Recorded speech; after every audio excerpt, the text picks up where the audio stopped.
Bon, c'est maintenant l'heure de l'activité de clôture, durant laquelle les élèves du Collège Beaubois et de l'Académie La Fontaine, qui ont eu un accès particulier aux activités du REFER, vont venir nous parler de leur expérience. Vous pouvez les accueillir.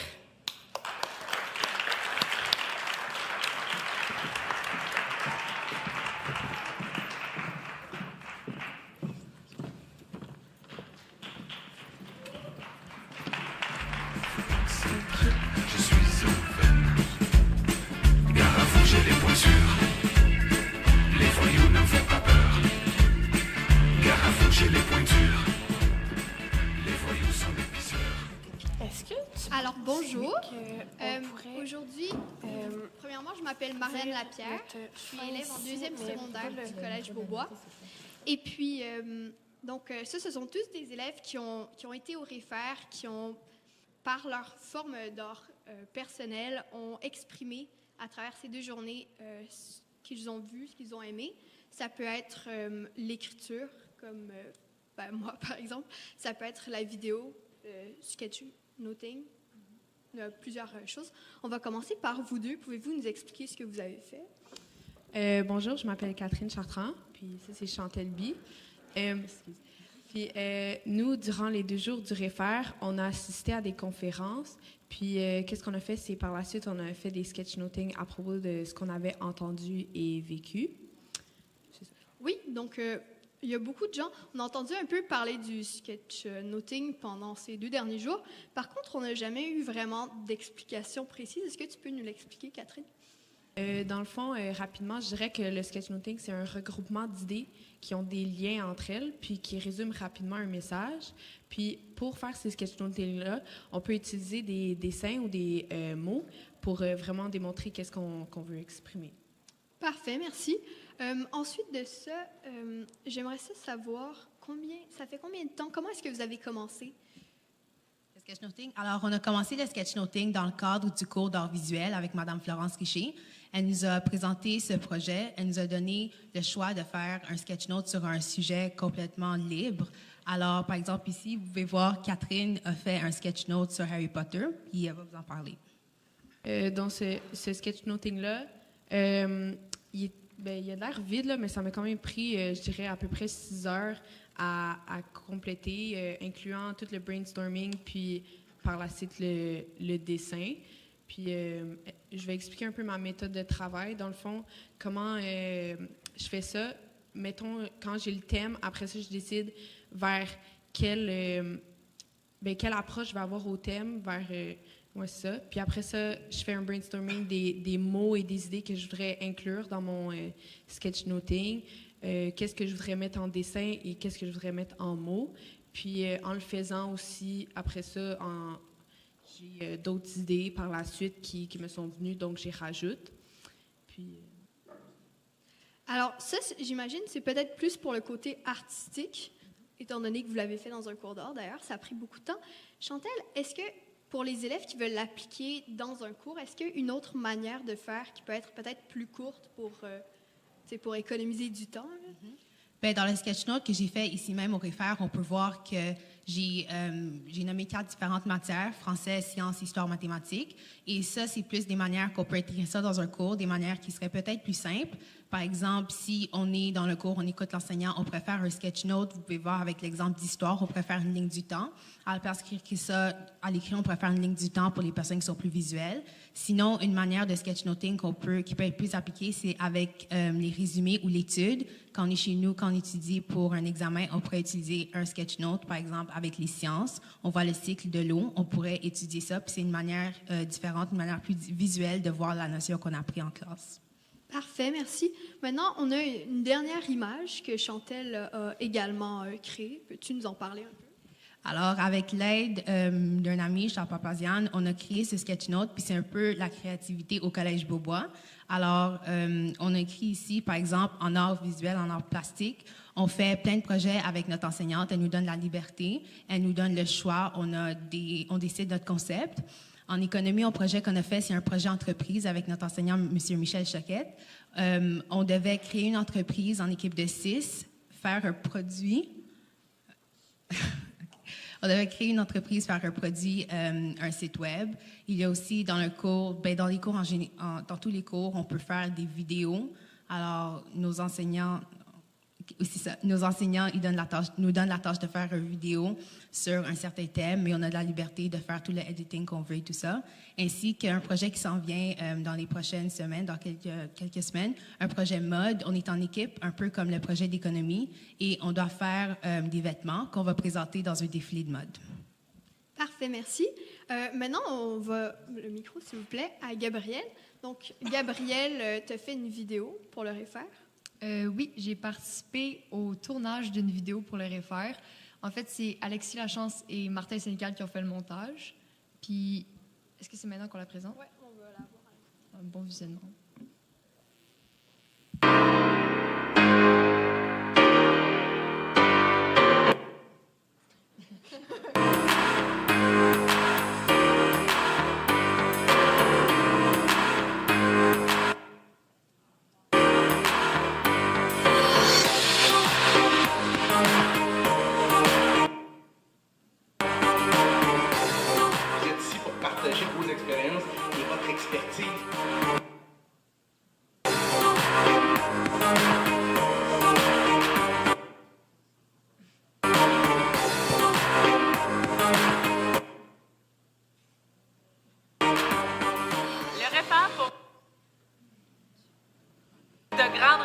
L'occasion de rencontrer des gens inspirants et de partager nos meilleures idées.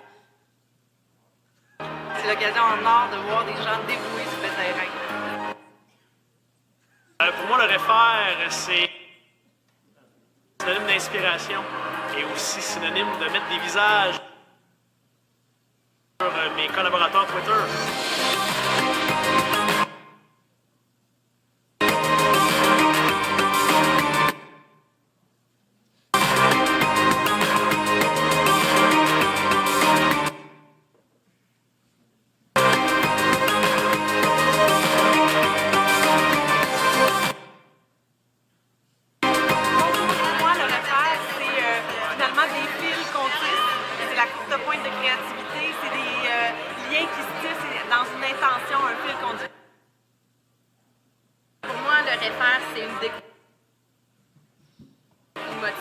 À me réinventer comme ça.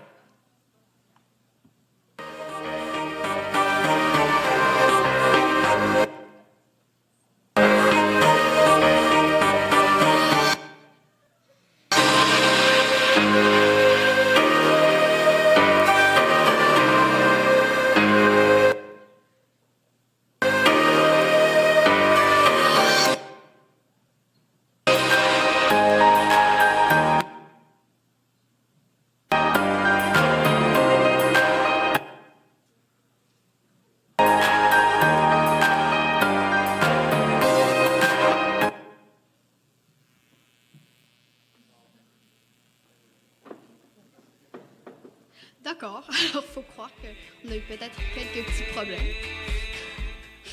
Par contre, je peux vous assurer que la vidéo en entière était très, très belle, donc bravo quand même.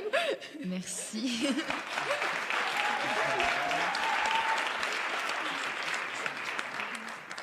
En fait, rapidement, évidemment, c'était pas censé couper comme ça.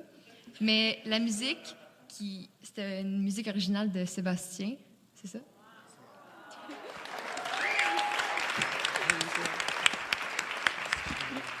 Donc, Gabrielle, on va commencer. J'aimerais ça que tu nous parles de ton parcours pour arriver à faire des vidéos. Comment tu es arrivée comment tu as découvert ça? Qu'est-ce que tu aimes là-dedans? En fait, j'ai commencé avec des amis. J'ai participé au concours Festifilm.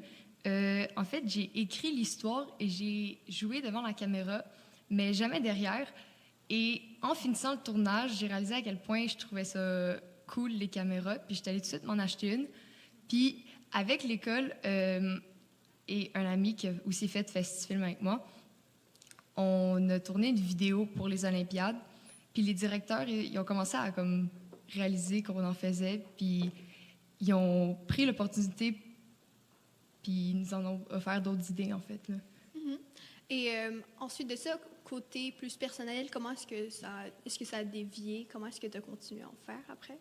Oui, j'ai commencé à faire des vlogs sur YouTube, des vidéos de mes journées quotidiennes, mais en essayant de les rendre un peu plus intéressantes avec un côté plus artistique. Puis, ouais, là, je fais des vidéos comme ça, des vlogs cet été, quand il y avait des petits événements, des voyages aussi, des vidéos de voyage. D'accord. Et est-ce qu'à l'école, j'imagine que tu fais des vidéos aussi? Dans quel contexte? Ah oui, ben nos professeurs, ils nous proposent souvent des projets où est-ce qu'il y a des vidéos. Mais là, on va vous présenter un extrait d'une vidéo qu'on a faite pour un cours d'anglais. Mais la vidéo n'était pas vraiment requise. C'est nous que... Moi, en fait, Alex Lachance et moi-même et d'autres personnes, on a réalisé cette vidéo pour le fun parce qu'on trouvait que c'était une belle expérience, puis on l'a documentée.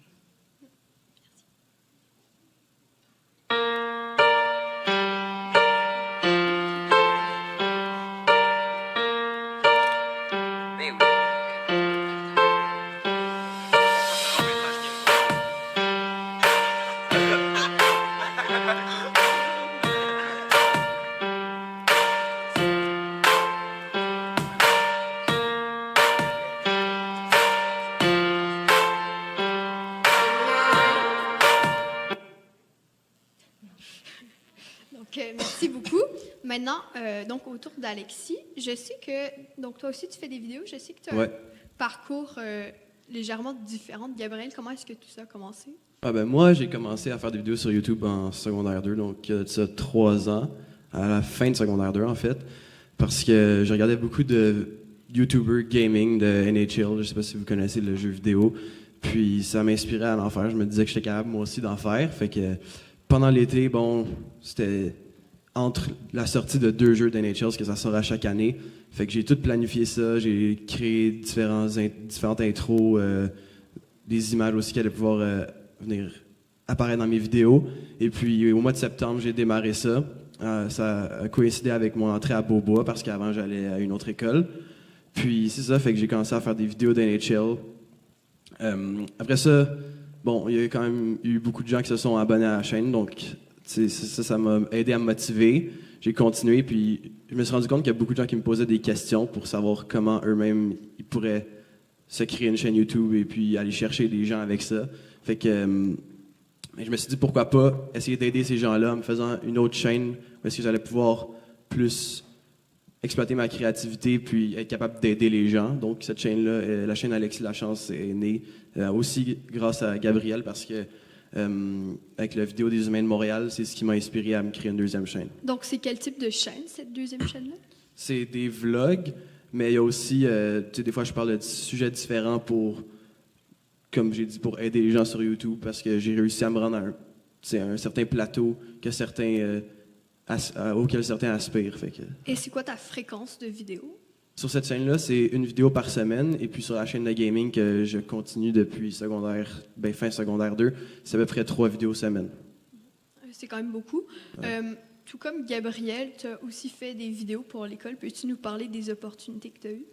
L'école, au début, ils ne savaient pas que je faisais des vidéos du tout. Mais quand j'ai fait la vidéo des Humains de Montréal, je pense que ça les a un peu surpris. Fait que, ils sont venus me parler. Monsieur Marc-André Genre est venu me parler. Il m'a appelé à son bureau, en fait, puis grâce à la fabrique Beaubois aussi, il nous a mis en charge de faire plusieurs vidéos pour faire la promotion de la fabrique, parce que ce projet-là, c'est né l'année passée, je pense. Ouais, c'est ça, c'est grâce à la fabrique qu'on a commencé à faire des vidéos à l'école.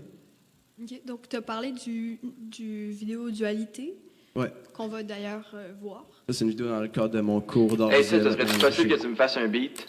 Je vais t'envoyer 4 photos, puis tu me feras ce que tu feels. Ouais, je te fais ça.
c'est vrai qu'on s'éloigne quand même de ta chaîne gaming. C'est Ouais, style plutôt différent.